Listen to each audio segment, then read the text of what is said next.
வணக்கம். செல்வகுமாரின் அதிகாலை வானிலை ஆய்வறிக்கை. அதிகாரப்பூர்வ வானிலை அறிக்கைக்கு இந்திய வானிலை ஆராய்ச்சித்துறை அறிக்கையை பார்க்கவும். 2026 ஆகஸ்ட் 5 புதன்கிழமை அதிகாலை நிலவர வானிலை பதிவு.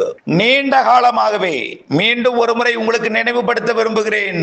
ஜூலை இறுதி, அதிலையும் குறிப்பா ஆகஸ்ட் 1 முதல் 8 வரை பரவலான மழை பொழிவு இருக்கிறது என்று சொல்லி இருந்தோம். நேற்றைக்கு டெல்டாவில் பரவலாக மழை. நேற்று முன்தினம் மன்னார்குடிக்கு வடக்கே, நேற்றைக்கு மன்னார்குடிக்கு தெற்கே வடக்கேயும் பெய்திருக்கிறது. சென்னை எல்லாம் 13 சென்டிமீட்டர் பெய்திருக்கு அதிகபட்ச மழை. குறைந்தபட்சம் 1 சென்டிமீட்டர் இருந்து 13 சென்டிமீட்டர் வரைக்கும் சென்னை முழுவதும் பரவலான மழை. சென்னை மாவட்டம் ஃபுல்லாவே. அதே போல திருவள்ளூர், செங்கல்பட்டு, காஞ்சிபுரம், திருவண்ணாமலை, திருப்பத்தூர், வேலூர், ராணிப்பேட்டை, கள்ளக்குறிச்சி, விழுப்புரம், கடலூர் மற்றும் அரியலூர், பெரம்பலூர், தஞ்சாவூர், திருவாரூர், நாகப்பட்டினம், காரைக்கால், மயிலாடுதுறை, அப்படியே பார்த்தீங்கன்னா புதுக்கோட்டை மாவட்டம், சிவகங்கை மாவட்டத்திலேயே ஆங்காங்கே, திருச்சியிலேயும் குறிப்பா புள்ளம்பாடி, இந்த சுற்றுவட்டார பகுதி இன்னும்லாம் நல்ல மழை பொழிந்திருக்கிறது. ஏன் ஈரோடு மாவட்டம், மொடக்குறிச்சி, அரச்சலூர் பகுதிகளிலையும் மழை. அப்படியே நாமக்கல் மாவட்டத்திலையும் நுழைந்து மழை. சேலம் மற்றும் தருமபுரி, கிருஷ்ணகிரியிலையும் மழை. திருச்சி மாவட்டத்திலையும் நல்ல மழை. இப்படி இருக்கிறதுல நிறைய இடங்கள்ல ஒதுக்கி இருக்கு. அந்த இடத்துல இன்னைக்கு நாளைக்கு பெய்யும். இன்றைய நாளை பொறுத்த வரைக்கும் நான் மீண்டும் நினைவுபடுத்த விரும்புகிறேன். வறட்சி அப்படின்னு சில வார்த்தைகளை நம்ம சொல்ல விரும்பல. இறந்தே போயிடுவோம் அப்படின்லாம் ஒரு அச்சுறுத்தும் வார்த்தைகள் எல்லாம் பயன்படுத்தினாங்க. நம்ம சொன்னோம் மழை பெய்யும், ஆகஸ்ட் தான் மழை பெய்யும்னு அதுக்கு நிரூபித்து கொண்டே இருந்தோம். நம்ம எப்பொழுது நம்ம மழை பெஞ்சிருக்குதுன்னு உங்களுக்கு பல ஆண்டுகளா உங்களுக்கு கைபேசி அழைப்புல அழைத்தவர்களுக்கு என்ன சொன்னேன் என்று நினைவுபடுத்தியும், ஒவ்வொரு அறிக்கையிலையும் அணைகள் ஆகஸ்ட் 15க்கு மேலதான், ஆகஸ்ட் ஆடிப்பெருக்குக்கு மேலதான் நிரம்பும். இந்த ஆண்டு ஆகஸ்ட் 15, 18க்கு மேலதான் கொஞ்சம் நிரம்புறதுக்கான வாய்ப்பு அதிகம். ஆனால் ஆகஸ்ட் 2லிருந்து நம்பிக்கையூட்டும் மழை பொழிவு கிடைக்கும். கபினி அணை நிரம்பும். எல்லாமே சொல்லிட்டு இருந்தோம். கேரளாவிற்கு பாதிக்கும் மழை, நிலச்சரிவு அச்சம் இருக்கிறது என்றையும் அதையும் குறிப்பிட்டிருந்தோம். எல்லாம் சரியாக போய்கொண்டிருக்கு. நேற்றைக்கு நாம தெரிவித்திருந்தது வடகடலோரம் டெல்டால நல்ல மழை பொழிவு கொடுக்கணும். அதே போல கொடுத்திருக்கிறது. அதன் அடிப்படையில் பார்த்தீங்கன்னா மழை பொழிவு வரக்கூடிய நாட்களும் இருக்கு. 12ஆம் தேதி வரை மழை இருக்கு. 10ஆம் தேதி வரை நல்ல மழையே இருக்கு. இதுல குறிப்பா 8ஆம் தேதி வரை பரவலான கனமழை இருக்கு. இன்றைக்கு தேதி 5, 6, 7, 8 இன்னும் 4 நாட்களுக்கு பரவலான கனமழை இருக்கு. இதுல இன்றைக்கு பொறுத்த வரைக்கும் நேற்றைக்கு பெய்த இடத்துல பெரிதா இருக்காது, ஆனால் இருக்கும். நேற்றைக்கு பெய்யாத இடம், நேற்று முன்தினம் பெய்யாத இடங்கள்ல இன்றைக்கு இருக்கும். ஆக நேற்றைக்கே ஈரோடு கிடைத்து விட்டது என்றால் யோசித்து பார்க்க வேண்டும். அப்போ இன்னைக்கு அந்த மாவட்டத்துல மேலும் பல இடங்கள்ல கிடைக்கும். அதே போல கிருஷ்ணகிரி, தருமபுரி, சேலம் மாவட்டத்துல, திருச்சி மாவட்டத்துல ஒதுக்கி இருக்கக்கூடிய இடங்கள்ல, புதுக்கோட்டை மாவட்டம் ஒதுக்கி இருக்கக்கூடிய இடங்கள்ல இன்றைக்கு கிடைக்கும். அதே போல கடலூர் ஒதுக்கி இருக்கக்கூடிய இடம், திருவண்ணாமலை ஒதுக்கி இருக்கக்கூடிய, கள்ளக்குறிச்சி ஒதுக்கி இருக்கக்கூடிய இடம் இன்றைக்கு கிடைக்கும். நாளை இன்னும் கூடுதல் பரப்பில் தான் இருக்கும். இன்றைக்கு நேற்றைக்கு மழை பெய்து குளிர்ச்சி அடைந்த வானம், காற்று சுழற்சியும் தமிழ்நாட்டுக்கு கிழக்கத்தான் நீடிக்கிட்டு இருக்கு. நல்லா யோசிச்சு பார்க்கணும். இந்த காற்று சுழற்சியை முதலில் அறிவித்தது நாம். காற்று சுழற்சி இந்த நேரத்தில் உருவாகுமா? இலங்கை அருகே காற்று சுழற்சி உருவாக போகிறது என்று சொல்லியிருந்தோம். அந்த காற்று சுழற்சி தற்பொழுது தமிழ்நாட்டின் கரையை ஒட்டித்தான் வடக்கு நோக்கி நகர்ந்து கொண்டிருக்கு. இந்த வளிமண்டல சுழற்சி சுமார் 4500 மீட்டர்ல இருந்து 8000 மீட்டர் வரைக்கும், 4.5 கிலோமீட்டர்ல இருந்து 8 கிலோமீட்டர் வரைக்கும் இருக்கு. கொஞ்சம் கொஞ்சமா அது கீழே இறங்கி வந்து ஒடிசாவில் போய் காற்றழுத்த தாழ்வு பகுதியாக மாறி வட இந்திய நிலப்பகுதிக்குள்ள போய் அதிக மழை பொழிவை கொடுப்பதற்கு வடக்கு நோக்கி நகர்ந்து கொண்டிருக்கு. அதே போல பசிபிக் பெருங்கடல்ல பார்த்தீங்கன்னா தாய்வான் மற்றும் சீனாவை தாக்குவதற்கு நெருங்கி கொண்டிருக்கிறது டால்பின் புயல். கடுமையான வெள்ளப்பெருக்கையும் காற்று சேதத்தையும் ஏற்படுத்த போகிறது. 250 கிலோமீட்டருக்கு மேல் காற்று பாதிப்பையும் வெள்ள பாதிப்பை சுமார் விறுவிறென்று நகரங்கள் எல்லாம், அதாவது சீனா மற்றும் தைவான் மற்றும் ஜப்பான் பகுதி, அதனை ஒட்டியுள்ள வடகொரியா, தென்கொரியா பகுதியெல்லாம் கடுமையாக பாதிக்கக்கூடிய அந்த புயலாக டால்பின் இருக்கும். அதற்கு பிறகு வரக்கூடிய நிகழ்வெல்லாம் அப்படியே நேரடியாக தெற்கு சீனா மற்றும் வியட்நாம், கம்போடியா என்று அமைந்து வடக்கு வங்கக்கடல், வடகிழக்கு மாநில பகுதியை நோக்கி வரும் என்று சொல்லி இருக்கிறோம். நேற்றைய மழைப்பொழிவை பார்த்தீங்கன்னா உங்களுக்கு ஒரு நம்பிக்கை பிறக்கும். நேற்றைய மழைப்பொழிவு அரியலூர் மாவட்டத்தில் குறைவான மழைப்பொழிவு பெய்திருந்தாலும் ஆங்காங்கே மழை. ஆனால் மழைமானி உள்ள இடத்தை விட மழைமானி இல்லாத இடங்கள்ல தான் நல்ல மழை பொழிந்திருக்கிறது. நேற்றைக்கு செங்கல்பட்டு மாவட்டத்திலேயே அதே போலதான். தாம்பரம் 21 மில்லிமீட்டர், அதே போல மாமல்லபுரம் 17 மில்லிமீட்டர். இன்னும் அனைத்து செங்கல்பட்டு மாவட்டத்திலையும் மழைதான். சென்னையை பொறுத்த வரைக்கும் பள்ளிக்கரணை 134 மில்லிமீட்டர், அதாவது 13.5 சென்டிமீட்டர் பெய்திருக்கிறது. Ayapakkam 90 millimetre, 9 centimetre. மேலும் கொரட்டூர்ல 70 millimetre, 7 centimetre. Manali new town 67 millimetre, 6.5 centimetre பெய்திருக்கு. எண்ணூர் 64 மில்லிமீட்டர், 6.5 சென்டிமீட்டர் அங்கேயும். மேலும் பள்ளிக்கரணையில் மேலும் ஒரு பக்கம் 63 மில்லிமீட்டர், அதே போல மடிப்பாக்கம் 62 மில்லிமீட்டர், 63 அங்கேயும் 6.3 சென்டிமீட்டர் பெய்திருக்கிறது.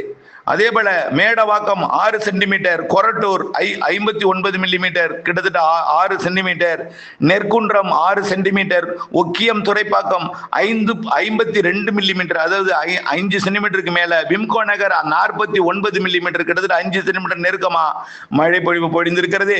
இது ஒரு பெரிய பட்டியல், சென்னை பட்டியல் என்பதை தெரியப்படுத்த விரும்புகிறேன். மேலும் பல மாவட்டங்களில் மழை பொழிந்திருந்தாலும் கிடைக்கப்பட்ட தகவலை மட்டும் இப்பொழுது அறிவிக்கிறேன். ஈரோடு மாவட்டம் பெருந்துறை 46 மில்லிமீட்டர் பெய்திருக்கிறது.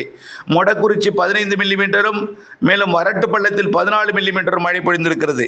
மேலும் பார்த்தீங்கன்னா நேற்றைய மழை பொழிவு கன்னியாகுமரி மாவட்டத்திலும் முள்ளங்கினா விளை மழை, கேரளாவில் நல்ல மழை பொழிந்து கொண்டிருக்கிறது.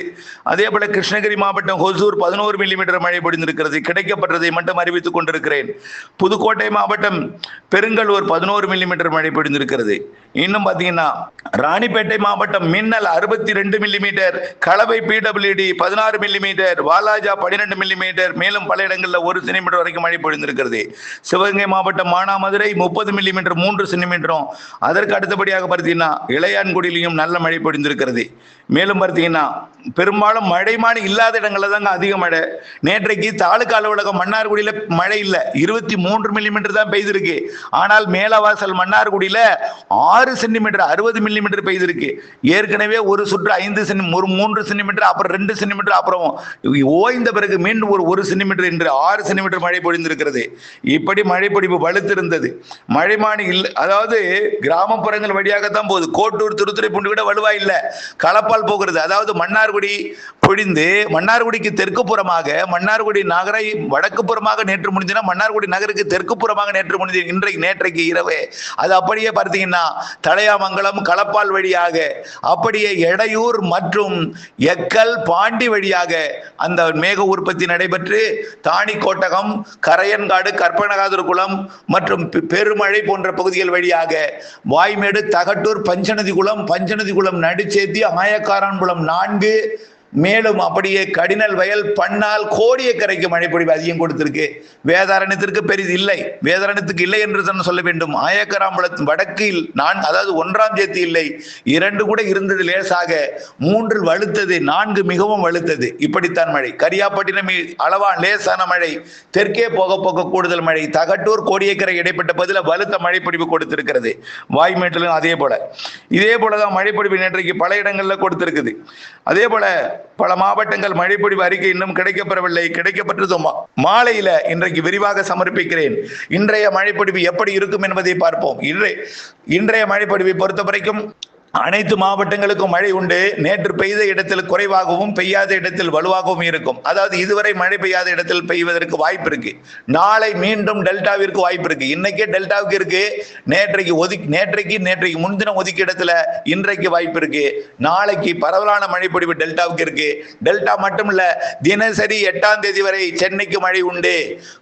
அதாவது நேற்று அதிகம் பெய்த இடத்தில் குறைவாகவும் பெய்யாத இடத்தில் வலுவாகவும் அதிகம், அதே போல ஓரளவு மிதமாக பெய்த இடத்துல கொஞ்சமும் மழை பொழிவு கண்டிப்பாக இருக்கும். ஆக அனைத்து மாவட்டங்களுக்கும் இன்றைக்கு மழை உண்டு. 8ஆம் தேதி வரை பலத்த மழை இருக்கு. 9, 10 கொஞ்சம் தீவிரம் குறையும். 11, 12 மேலும் தீவிரம் குறைந்திருக்கும். மேற்கு தொடர்ச்சி மலையில நேற்றைக்கு கொச்சியை மையமாக வைத்து நல்ல மழை பொழிவு கேரளாவில், அது வால்பாறை பகுதிக்கு எட்டி இருக்கிறது. நீலகிரி மாவட்டத்திற்கும் எட்டி இருக்கிறது. குறிப்பாக கேரள எல்லையோர நீலகிரி மாவட்டத்திற்கு எட்டி இருக்கிறது.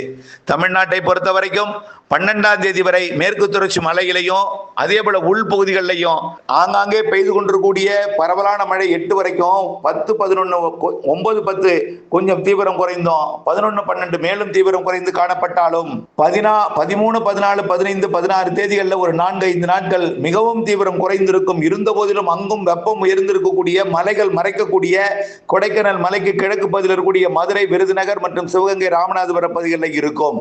அதே போல ஈரோடு, சேலம், நாமக்கல் பகுதிகளிலையும், திருவண்ணாமலை மாவட்ட பகுதிகளிலையும், அதே போல கடலூர் மாவட்ட கல்வராயன் மலைப்பகுதிகளிலையும், கடலூர் மாவட்ட பகுதிகளிலையும் இருக்கும். ஆக மழை பொழிவு இருந்து கொண்டுதான் இருக்கும். மீண்டும் அடுத்த சுற்றின் மழை பொழிவு 16ஆம் தேதிக்கு பிறகு 17, 18 தீவிரமடையும்.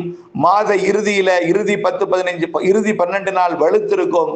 கண்டிப்பாக ஆகஸ்ட் இறுதி வலுத்த பலத்த மழை காத்திருக்கிறது. அது எந்த மாதிரியும் இப்பொழுது காட்டாது, பொறுத்திருந்து பாருங்கள், புரியும். இது போன்ற ஒரு காற்று சுழற்சிகள் அமையும். பசிபிக் பெருங்கடல் நிகழ்வு படிப்படியாக வங்கக்கடலின் வடக்கு பகுதிக்கும் ஒடிசா பகுதிக்கும், பிறகு வடக்கு ஆந்திர பிரதேசத்திற்கும், செப்டம்பரிலே ஆந்திர பிரதேசத்திற்கும், செப்டம்பர் பிற்பகுதியில மத்திய ஆந்திர பிரதேசத்திற்கும், அக்டோபர் முற்பகுதியில தமிழ்நாட்டை ஒட்டிய ஆந்திர பிரதேசத்துக்கும் வந்து ஆந்திர பிரதேசம், தெலுங்கானா, கர்நாடகா, கேரளாவிற்கு அதிக மழை பொழிவை கொடுக்கும். அப்பொழுது தமிழ்நாட்டிலும் வடகிழக்கு பருவமழை போல செப்டம்பர் பிற்பகுதி அக்டோபர் கொடுக்கும். தமிழ்நாட்டில் வெப்ப சலன இடிமழை பொழிவு ஆகஸ்ட் இறுதி செப்டம்பர் முற்பகுதி எல்லாம் நன்றாகவே இருக்கிறது என்பதையும், KRS அணை இந்த மாத இறுதியில் நிரம்பும் என்றும், கபினி அணை ஏற்கனவே நிரம்பி இருக்கிறது, திறப்பு குறைக்கப்படும், மீண்டும் இந்த மாத இறுதி நாட்களில் இருந்து மீண்டும் திறக்கப்படும். KRS அணை இந்த மாத இறுதியிலே நிரம்பும். கண்டிப்பாக 2 வேறு அணைகளில் இருந்தும், அதாவது கபினி, KRS இருந்தும் கண்டிப்பா இந்த மாத இறுதியிலிருந்து ஒவ்வொரு நீர் திறக்கும் அளவிற்கு நல்ல மழைப்பொழிவு காத்திருக்கிறது. செப்டம்பர் முழுவதுமே நீர்வரத்து கொடுத்து மேட்டூரை நிரப்பும், பவானி சாகரை நிரப்பும், அதே போல பரம்பிக்குளத்தை நிரப்பும், அமராவதியை நிரப்பும். செப்டம்பர் நல்ல மழை. இறுதி கட்ட 45 நாட்கள் தான் பலத்த மழைப்பொழிவு இருக்கிறது தென்மேற்கு பருவமழை என்று சொல்லிக் கொண்டே இருக்கிறேன். தயவு செய்து புரிந்து கொள்ளுங்கள், அறிக்கையை முழுமையாக கேளுங்கள், தொடர்ந்து உண்மையை உணருங்கள், நம்பிக்கையுடன் இருங்கள். திட்டமிட்ட வேளாண்மைக்கு வானிலை அப்டேட்ஸுடன் இணைந்திருந்து பயன்பெற அன்போடு கேட்டுக்கொள்கிறேன். நன்றி.